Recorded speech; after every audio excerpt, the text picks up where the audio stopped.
సభాధ్యక్షులు చిరంజీవి దేవినేని అవినాష్ గారు, అట్లాగే నగర మేయర్ రాజలక్ష్మి గారు, నగర డిప్యూటీ మేయర్ దుర్గా గారు, అట్లాగే కార్పొరేటర్ గారు ప్రబలిక గారు, అట్లాగే పవన్ గారు, మా అన్నే అసలు మా సుల్కర్ దుర్గా ప్రసాద్ గారు, అట్లాగే చైర్మన్ మన కమిషనర్ గారు మధు గారు, అట్లాగే జోనల్ మేనేజర్ మురళీకృష్ణ గారు, అందరికీ, అలాగే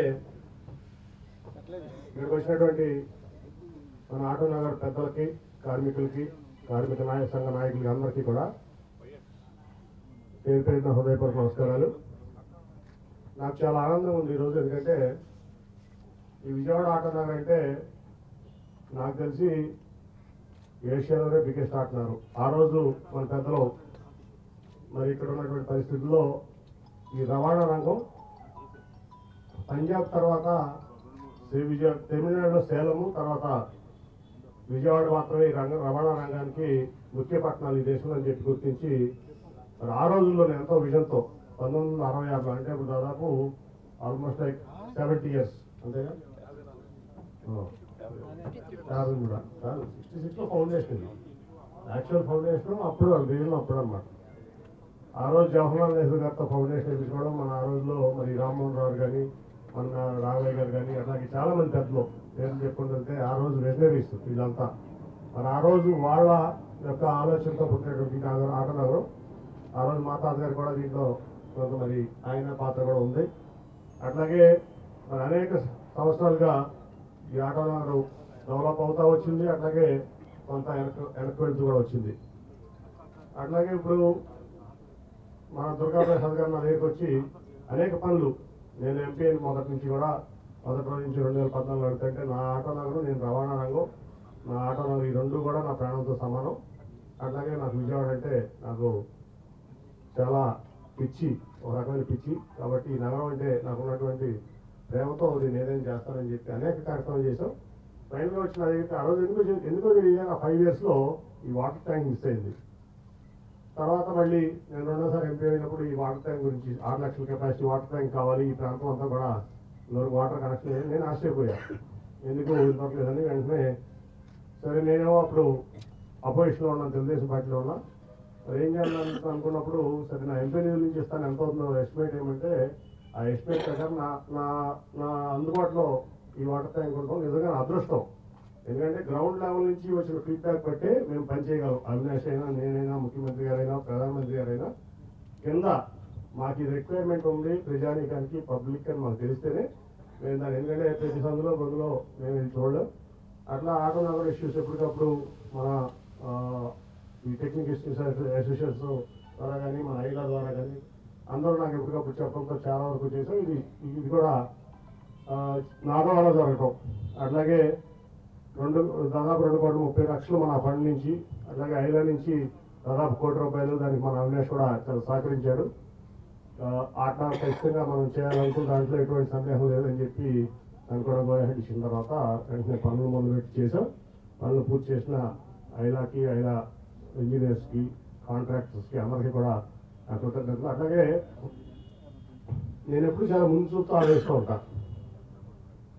నేను మన ఆటో నగర్ టెక్స్టైల్ అసోసియేషన్ అట్లాగే ఐలా పెద్దలు కలిసినప్పుడు నేను ఎప్పుడో 10 సంవత్సరాల క్రితం చెప్పాను, 2014 తర్వాత నేను ఎంపీ అయినప్పుడు చెప్పాను, మీ ఆటో నగరం ముప్పు రాబోతా ఉంది, మీరు వెళ్ళి బైపాస్ కటఫ్ 250 ఎకరాలు, ఇటు పెదావటిపల్లేపు, అటు కాజేపు 250 ఎకరాలు తీసుకోండి ముందు, లేకపోతే ఇదంతా సిటీ అయిపోయింది, రేపు బైపాస్లు వస్తే కనుక ఇక్కడ వెహికల్స్ లోపల అనేది మీరు చాలా ఇబ్బంది పడతారని నేను 2014 నేను ఎంపీ అయిన తర్వాత నేను చెప్పడం జరిగింది.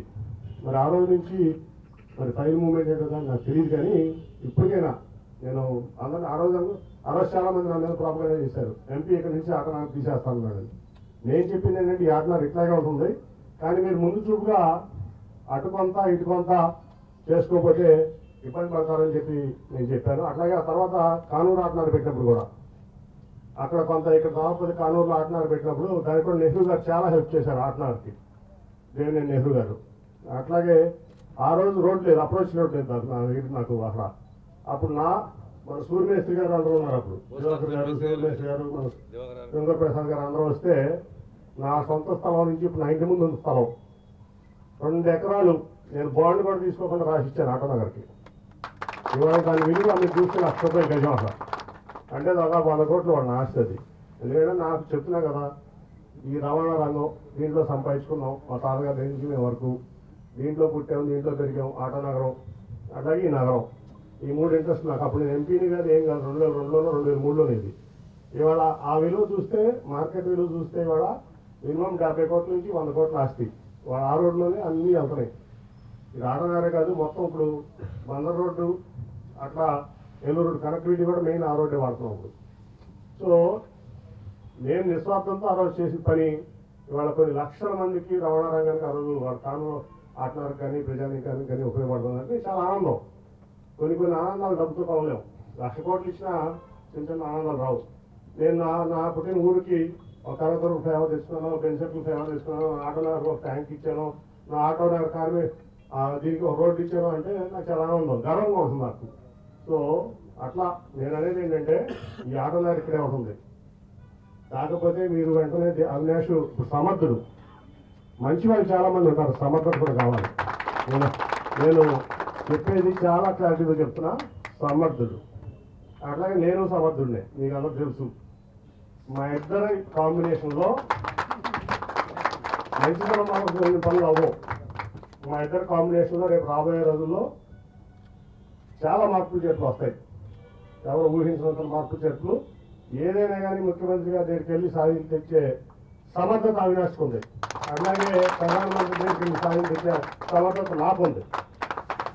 నేను చూశాను మధ్యకాలంలో మహానాడు రోడ్డు చుట్టుపక్కల తిరుగుతాయి, అన్ని రోడ్లు వేస్తారు పేమెంట్తో సహా.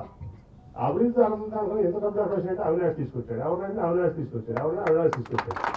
సరే ఒక రోజు మా రాము వచ్చి మన అప్పటి రోడ్డు బాగా మహానాడు రోడ్డు మన ఆఫీస్కి వెళ్ళే రోడ్డు అంటే అవినాష్ దగ్గరికి వెళ్ళారా, నన్ను ఎందుకు వెళ్తున్నాం అంటే అవినాష్ వేయించాడు రోడ్డు. నేను అప్పుడు తెలుగుదేశం, ఇప్పుడు 40లో తెలుగుదేశం పార్టీలో ఉన్నాను అనుకోండి, మరి అవినాష్ వేయించాడు. నా ఆఫీస్కి వెళ్ళే రోడ్డు మా రామవాడికి అవినాష్ వేయించాడు. సో మంచితనమే డౌట్ లేదు, మంచిగా ఉండాలి. అట్లాగే సమర్థత లేకపోతే మంచితనం ఉండి ఉపయోగం లేదు. మీ అందరికీ అర్థమైంది అనుకుంటా. పెద్దలో నారాయణ ప్రసాద్ గారికి నేను క్లియర్గా చెప్తున్నా, రేపు రాబోయే రోజుల్లో ఈ ఈస్ట్ కాన్స్టిట్యున్సీకి మేమిద్దరం ఒక రక్షణ అందరూ అర్థం చేసుకోవాలి. నా మాటలో నిరాహార అర్థాలు ఉన్నాయి. కాబట్టి ఖచ్చితంగా అవినాష్ని గెలిపించాలి. నన్ను ఎట్టాగా ఆటోమేటిక్ గెలిపిస్తా, దాంట్లో డౌట్ లేదు. అవినాష్ని అడిగి ఖచ్చితంగా భారీ మెజార్టీతో గెలిపిస్తే మనకు అన్ని రకాలుగా సమర్థుడు, రక్షణ కూడా. నేను ఒక రక్షణ, ఆయన ఒక రక్షణ, డబల్ వాల్ అనమాట. మేము డబల్ రిటైనింగ్ వాల్ మీ అందరికీ. అట్లాగే ముందు మీరు ఆ ఆటో నగరు నేను ఇప్పుడు నేను చెప్తాను, అవినాష్ని తీసుకెళ్ళి ముఖ్యమంత్రి గారి దగ్గర తీసుకెళ్తే ఆటో 250 300 అడగండి. ఆటోకి అడగండి, ఇప్పుడు అడగండి స్వామి. అవినాష్ని తీసుకెళ్ళి అడగండి. మేయర్ గారు వస్తారు, అవినాష్ వస్తారు, వెళ్ళండి. నేనంటే కొత్త సీఎం గారికి మీరు వెళ్ళండి, మీరు చేపించుకోండి, అవుతుంది పని. మీరు విజన్తో ఆలోచించాలి. పాత రోజుల్లో పెద్దలు అంతా ఎంత విజన్తో ఆలోచించాలి. ఆటనారు అసలు ఎక్కడ ప్రపంచంలో ఉంది ఆటనారు. ఆ రోజు దాదాపు 70-80 ఏళ్ల క్రితం వాళ్ళు ఆలోచించబట్టి మనందరం వెళ్తాం ఇక్కడ ఫుడ్ తింటున్నాం. మీరు ఎందుకు ఆలోచించారు? నేను చెప్పి 10 ఏళ్ళు అయింది మీకు. మీరు ఇంకా ట్రాఫిక్ లో ఇబ్బంది పడతారు, పోలీసు అటు అంటారు, పోలీసు ఇటు అంటారు అంటున్నారు తప్ప మీరు నాటనాలు వేస్తారు. ఎందుకంటే మీకు రేపు వెస్ట్ బైపాస్ అయిపోతుంది, ఈస్ట్ బైపాస్ అవుతుంది. నగరంలో లారీలు రాని రోజు నేను అవినాష్ సెక్రటరీ చెబుతాం పోలీస్ కమిషనర్కి. ఇక్కడ ఉపాధి అప్డేట్ ఉంది. అంటే ఎవల్యూషన్ చూసుకోవాలి మీరు. రేపు రాబోయే రోజుల్లో ఎవల్యూషన్ ఏంటి, మనం రాబోయే రోజుల్లో ఏం చేయాలి, మనం ముందు చూపుతాం. సరే ఇక్కడ అయిపోయింది, కానూరు వెళ్ళాం, కానూరులో సరిపోలేదు, అటు ఇటు బైపాస్ వస్తాయి, నగరం పెరుగుతుంది, రేపు ఇంకేదో అవుతుంది. మనం ముందు చూపుతూ ఉండాలి. మీరు వెంటనే పర్సనల్గా అవినాష్ని తీసుకెళ్ళి మీరు ముఖ్యమంత్రి గారి దగ్గరికి వెళ్ళి వెంటనే సైన్ చేయించుకోండి. కేంద్రంలో ఏముంటాయి కూడా, మొన్న కూడా లారీ ఓనర్స్ 1 year బ్యాక్ నా దగ్గరికి వచ్చారు. స్టిమ్యులేటర్ కావాలి మాకు డ్రైవింగ్ స్కూల్లో. ఎప్పుడో వెంకయ్య గారు చెప్పారు 20 ఏళ్ళ క్రితం కావాలంటే 3 రోజుల్లో గడ్కరీ గత మాట స్టిమ్యులేటర్ ఏర్పాటు చేశాను నేను డ్రైవింగ్ స్కూల్లో. మన ఆత్మూరు కదా అది, అంబాపురం వెళ్ళి మరి నేనే ఓపెన్ చేశాను. అంటే 20 ఏళ్ళ వెంకయ్య నాయుడు గారు చెప్పే పని మీరు సాధించుకోలేకపోతున్నారు. కానీ నాకు చెప్పుంటే 10 ఏళ్ళ క్రితం నేను అయ్యేది. సో మళ్ళీ నేను వెళ్ళి గడ్కరీ గారితో మాట్లాడితే 3 రోజులు 4 రోజులు ఇస్తే స్టిమ్యులేటర్ ప్రమాణమైన స్టిమ్యులేటర్ అక్కడ పెట్టాం. అట్లా మీరు మమ్మల్ని అప్రోచ్ అవడే చేయించుకోవడానికి బ్రహ్మాండమైనటువంటి ఇది ఉంది. అప్రోచ్, ఆ నాయకత్వం ఉంది, సమర్థత ఉంది. ముందు మీ అందరికీ ఈ ఊరు బాగు చేస్తాం. అట్లాగే జగన్మోహన్ రెడ్డి గారు పేదల పెన్నిది, మధ్యతరగతి వారికి, దిగువ మధ్య తరగతి వారికి, పేదలకి నిరుపేదలకి వరకు ఆయన చాలా సంక్షేమ కార్యక్రమాలు చేస్తారు. సరే, కోవిడ్ వల్ల 2 ఏళ్ళు అన్న అభివృద్ధి ఇబ్బంది పడి నాకేమి విజయవాడ అభివృద్ధి నాకేమి కుంటుపడినట్టు కనపడలేదు. ఎందుకంటే అవినాశ్ చెప్పా, ప్రతి రోడ్డు వేయించాడు. మీరు ఎప్పుడో మొక్కల లోతులు ఉండే రోడ్లని బాగుపడి మా ఆ ఏరియా అంతా అక్కడ ఫుట్పాత్ వేయించాడు. ఏ పని అడిగినా చేస్తాడు. ఎవరైనా అడిగినా కులాలకి మతాలకి పార్టీలకి అట్లా కదా మన అవినాశ్ చేస్తున్నాడు. మేము ఉన్నాం పైన ఢిల్లీ స్థాయిలో. కాబట్టి మమ్మల్ని ఉపయోగించుకోండి. సమర్థులకు ఓటైంది. మళ్ళీ మరి అవినాష్ని, నన్ను అట్లా జగన్మోహన్ రెడ్డి గారిని కూడా మళ్ళీ గెలిపించాలని జగన్మోహన్ రెడ్డి గారు ఈరోజు వైకాపా వైఎస్ఆర్ పార్టీ ఎంపీ క్యాండిడేట్గా విజయవాడ నుంచి అనౌన్స్ చేశారు. ఆయన కృతజ్ఞతలు. అలాగే మీరు అందరూ కూడా ఖచ్చితంగా వైకాపాని సపోర్ట్ చేయాలి. మళ్ళీ గెలిచే పార్టీ వైకాపాని, దాంట్లో ఎటువంటి డౌట్ లేదు. తెలుగుదేశం పార్టీకి 50 సీట్లు కూడా రావట్లేదు. నా సర్వేలు అన్నీ చూశాను. ఎట్టి పరిస్థితిలో రాదు. మీరు అందరూ అపోహలు పెట్టుకుని ఇబ్బంది పడద్దని నేను క్లియర్గా చెప్తున్నాను. అందరికీ కూడా ఈస్ట్ కాబట్టి నేను వెరీ క్లియర్గా చెప్తున్నాను. అర్థం చేసుకుంటారని భావిస్తాను. Thank you. మరిన్ని వీడియోస్ కోసం ఛానల్ ని సబ్స్క్రైబ్ చేయండి. లేటెస్ట్ అప్డేట్స్ కోసం వాట్సాప్ ఛానల్ ని ఫాలో చేయండి. అండ్ లింక్ డిస్క్రిప్షన్ లో ఉంది.